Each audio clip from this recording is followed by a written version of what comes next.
सरकार तो नहीं की थी, फिर क्यों ऐसी बदहाल हालत है गुड़गांव की?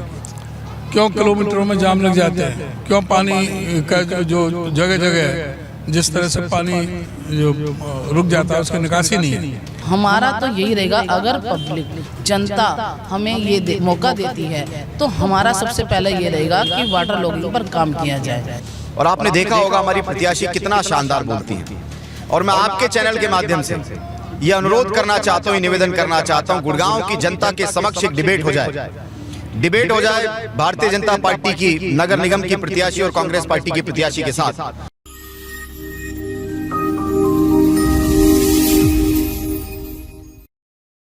गुरुग्राम और मानेसर नगर निगम के लिए भले ही बीजेपी पार्टी के तमाम नेता दम भर रहे हो कि वो ट्रिपल इंजन की सरकार बनाकर गुरुग्राम और मानेसर में विकास की गंगा बहाएंगे, लेकिन अब कांग्रेस ने भी जिम्मा उठा लिया है और कांग्रेस के तमाम नेता बीजेपी पर जमकर प्रहार करने लगे हैं।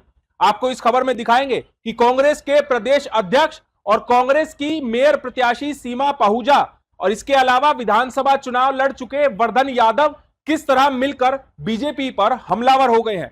नमस्कार, मैं हूं सुनील यादव और आप देख रहे हैं गुरुग्राम न्यूज।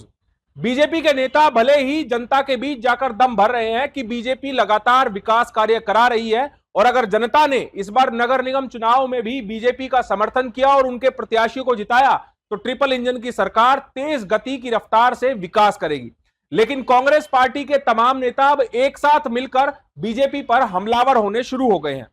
दरअसल आज बादशाहपुर गांव में कांग्रेस के प्रदेश अध्यक्ष चौधरी उदय भान, इसके अलावा कांग्रेस की मेयर प्रत्याशी सीमा पाहूजा और विधानसभा चुनाव लड़ चुके वर्धन यादव, तीनों ने मिलकर बादशाहपुर गांव में आज अपने प्रत्याशियों के लिए एक जनसभा आयोजित की और इस जनसभा में एक एक करके तीनों नेताओं ने बीजेपी पर कड़े हमले किए।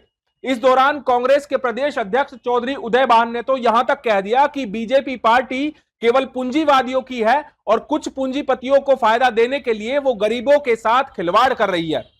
चौधरी उदय भान ने आरोप लगाया है कि अगर बीजेपी को विकास ही करना होता तो इससे पहले भी बीजेपी की ट्रिपल इंजन की सरकार हरियाणा में थी, तो फिर आखिरकार सबसे ज्यादा रेवेन्यू देने वाले शहर गुरुग्राम में हर बार वाटर लॉगिंग क्यों हो जाती है?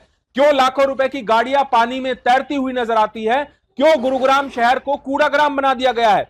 वहीं कांग्रेस की मेयर प्रत्याशी सीमा पाहूजा ने भी आरोप लगाया है कि बीजेपी किसी प्रकार का विकास नहीं कराएगी और बीजेपी अगर विकास कराती तो पिछली बार जब नगर निगम में बीजेपी का मेयर था तो उसी दौरान गुरुग्राम की समस्याएं खत्म हो जानी चाहिए थी। वहीं कांग्रेस से बादशाहपुर विधानसभा से चुनाव लड़ चुके वर्धन यादव का भी यह आरोप है कि कांग्रेस इस बार हरियाणा में नगर निकाय चुनाव जीतने वाली है और गुरुग्राम नगर निगम और मानेसर नगर निगम में कांग्रेस के प्रत्याशी कड़ी फाइट देकर बीजेपी को हराएंगे और कांग्रेस ही गुरुग्राम का उद्धार करेगी, क्योंकि पिछले कुछ सालों में बीजेपी ने गुरुग्राम का बंटाधार कर दिया है। आइए आपको सुनवाते हैं एक एक करके तीनों नेताओं के वो हमलावर बयान जिसमें उन्होंने बीजेपी पर कड़े हमले किए हैं। व्यापारी भी इसके सरकार के सताए हुए हैं जीएसटी के माध्यम से, वैसे तरह तरह के जो टैक्स और जिस तरह से उनको इतने उस पर मकल जाड़ बिछा रखा है कि वो खुद व्यापारी भी इनसे दुखी हैं। ये तो कुछ चंद पूंजीपति हैं जिनकी ये सरकार है, जिनके 16 लाख करोड़ रुपए माफ़ किए हैं, गरीबों के नहीं। हरियाणा में बीजेपी लगातार ये दावा करेगी कि ट्रिपल इंजन की सरकार वो नगर निकाय में बनाना। अब तक ट्रिपल इंजन नहीं था क्या? अब किसकी सरकार थी निगम में? पीछे 2.5 साल से इन्होंने चुनाव नहीं कराए, तो उसके जिम्मेदार ये खुद हैं। उससे पहले ये खुद थे, सरकार तो नहीं की थी, फिर क्यों ऐसी बदहाल हालत है गुड़गांव की? क्यों किलोमीटरों में जाम लग जाते हैं? क्यों पानी का जो जगह जगह है, जिस तरह से पानी जो रुक जाता है उसकी निकासी नहीं है। जगह जगह गंदगी के ढेर लगे हुए हैं, सीवरेज सिस्टम ठप है, गाँवों में कहीं कोई कम्युनिटी सेंटर, बारात घर, कोई सुविधा नहीं है। गरीब आयुष्मान कार्ड लेकर के जा रहे हैं हॉस्पिटल में, उनको कहते हैं कि हमारे 480 करोड़ रुपए पहले ही है सरकार पे, वो धक्का खा के वापस आ जाते हैं, उनको कोई आयुष्मान कार्ड की कोई वैल्यू नहीं है। आज आप बादशाहपुर में आए हैं, गुरुग्राम नगर निगम की मेयर प्रत्याशी कांग्रेस से, उनके लिए प्रचार कर रहे हैं, जो पार्षद प्रत्याशी हैं उनके लिए प्रचार कर रहे हैं, क्या आश्वासन जनता को दे रहे हैं और क्या अपील? आश्वासन में कहा कि बहुत बेहतर और स्वच्छ हम यहाँ पर नगर निगम चलाएंगे।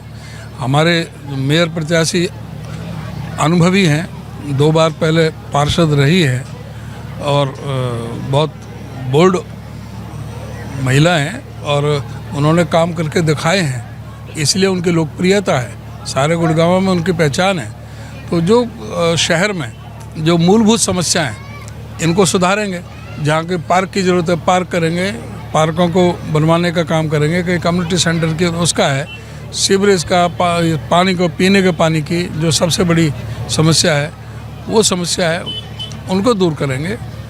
जहाँ जो नगर निगम से संबंधित जो भी मसले हैं, अब लोग हाउस टैक्स के लिए, प्रॉपर्टी टैक्स के लिए जिस तरह से धक्का खाना पड़ता है, जिस तरह से बहुत कोई सुनने वाला नहीं है, वो सारी समस्याओं का समाधान करेंगे। देखिए, मानसून जल्द आने वाला है, अभी तक अधिकारियों का इस पर ध्यान ही नहीं है कि क्योंकि बरसात के दिनों में बाढ़ की स्थिति हो जाती है और पिछली बार आपने सुना होगा कि कईयों की तो मतलब कि डेथ हो गई थी। तो जब जल भराव में लोग मर रहे हैं, उसके बावजूद भी प्रशासन का, सरकार का कोई ध्यान ही नहीं है, तो हमारा तो यही रहेगा, अगर पब्लिक, जनता हमें ये मौका देती है तो हमारा सबसे पहले ये रहेगा कि वाटर लॉगिंग पर काम किया जाए और जो जलभराव की स्थिति है उससे लोगों को निजात दिलाई जाए। और सीवर ओवरफ्लो की समस्या, आज देख लीजिए कौन सी गली ऐसी है, कौन सा वार्ड या कॉलोनी ऐसी है जहाँ सीवर ओवरफ्लो ना आ रहा हो, और इस समस्या से भी हम लोगों को निजात दिलाएंगे। हमारे पास विज़न है गुरुग्राम को विकसित बनाने का, हमारे पास मुद्दे हैं, उन मुद्दों को किस प्रकार काम करना है, उन मुद्दों पर, ये सब अनुभव के आधार पर हम गुरुग्राम में विकास लाना चाहते हैं। गुरुग्राम को एक हरित और विकसित गुरुग्राम बनाना चाहते हैं। देखिए, मैं नहीं मानता कि सफल नहीं हुए हम इसमें। लोकतंत्र में 2 ही पक्ष होते हैं सुनील जी, एक सत्ता पक्ष होता है, विपक्ष होता है। ठीक है, सत्ता पक्ष की जिम्मेदारी हमें नहीं मिली, लेकिन बादशाहपुर विधानसभा की जनता ने एक मजबूत विपक्ष के तौर पर वर्धन यादव और कांग्रेस पार्टी को यहाँ पर खड़ा किया है। आने वाले 5 साल हम इस विपक्ष का एक मजबूत चेहरा बनकर सरकार की जन विरोधी नीतियों के खिलाफ लड़ेंगे। और अभी नगर निगम चुनाव में, जैसा कि सीमा जी ने कहा, जैसा कि हमारे प्रदेश अध्यक्ष उदय भान जी ने कहा, कांग्रेस पार्टी एक बहुत बेहतरीन मैनिफेस्टो के साथ चुनाव लड़ रही है। और आपने देखा होगा हमारी प्रत्याशी कितना शानदार बोलती हैं। और मैं आपके चैनल के माध्यम से ये अनुरोध करना चाहता हूँ, निवेदन करना चाहता हूँ, गुड़गांव की जनता के समक्ष एक डिबेट हो जाए भारतीय जनता पार्टी की नगर निगम की प्रत्याशी और कांग्रेस पार्टी की प्रत्याशी के साथ, और गुड़गांव की जनता उस डिबेट में रहे, देखें, मुद्दों की बात हो और फिर फैसला लिया जाए कि किसको वोट देना है, किसको नहीं। और यही बात मैं विधानसभा चुनाव में कहता था कि बादशाहपुर विधानसभा में जो दोनों प्रत्याशी हैं, चाहे वो भाजपा के प्रत्याशी हो और मैं कांग्रेस के प्रत्याशी के रूप में था, एक बार डिबेट हो जाए, आमना सामना हो जाए और बादशाहपुर विधानसभा की जनता ये फैसला ले कि इस बार किसको चुनना है, तो मैं समझता हूँ बहुत आशीर्वाद मुझे मिला। और उससे कहीं ज़्यादा आशीर्वाद हमारे सभी वार्ड के प्रत्याशियों को और नगर निगम की मेयर की प्रत्याशी को इस बार मिलने जा रहा है। ज़्यादा से ज़्यादा वार्ड में हम 36 में चुनाव जीतने जा रहे हैं और भारी से भारी संख्या में, भारी से भारी मतों से हमारी बहन सीमा पाहुजा जी गुड़गांव की सेवक के रूप में नगर निगम के मेयर के पद पर बैठने जा रही हैं। एक तरफ जहां बीजेपी पार्टी के नेता कॉन्फिडेंस में आकर ट्रिपल इंजन सरकार बनाने का दम भर रहे हैं, तो वहीं कांग्रेस ने भी अब बीजेपी के खिलाफ मोर्चा खोल दिया है। लेकिन देखना होगा इस मोर्चेबंदी में असली मोर्चा कौन मारता है। इस खबर के बारे में आप हमें अपनी राय कमेंट करके जरूर दीजिएगा। साथ ही साथ आप इस खबर को जरूर शेयर कीजिएगा ताकि सभी लोगों तक सही जानकारी सही समय पर पहुंच पाए। नमस्कार।